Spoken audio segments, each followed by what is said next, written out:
பாருங்கள் மாணவர்களே, நம்ம அடுத்த கொஸ்டின் பார்க்கலாம். இப்போ நம்ம பார்க்க போகிற வினாத்தாள் 2023 பொதுத் தேர்வுக்கான வணிகவியல் வினாத்தாள். டேஷின் உதவியுடன் இலக்கில் அடையப்படுகிறது. செயலக்கமளித்தல். யார் ஒருவர் நிறுவனத்தின் செயலாளராக முடியும்? தனிநபர். மாற்றுச்சீட்டில் உள்ள நபர்களின் எண்ணிக்கை 3. நாட்டில் டேஷ் பங்குச் சந்தையில் உள்ளன 24. நுகர்வோர் இயக்கத்தின் தந்தை ரால்ஃப் நேடர். பங்கு பணச்சந்தையில் முக்கிய பங்காற்றும் அமைப்பு வணிக வங்கி. தொழில் முனைவோருக்கு உரித்தான பங்குகள் மேற்கூறிய அனைத்தும்.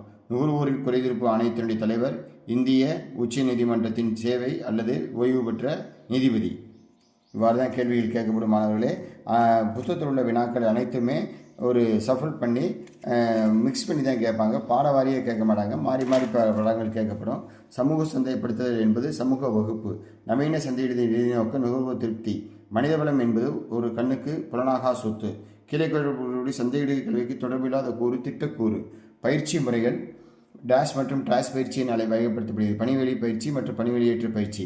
வணிகத்தின் பரந்த சூழல் கட்டுப்படுத்த முடியாது. பொது நிறுவனம் குறைந்தபட்சது 3 இயக்குநர்களாக இருக்க வேண்டும். தனி நிறுவனமாக இருந்தால் 2, பொது நிறுவனமாக இருந்தால் 3. அடுத்தது முதல்நிலை சந்தை புதியவர்களுக்கான சந்தை எனவும் அழைக்கப்படுகிறது. டேஷ் ஆண்டில் தேசிய பங்குச் சந்தை முதலாக புறத்தோற்றமற்ற பத்திரங்களை தொடங்கியது 1996.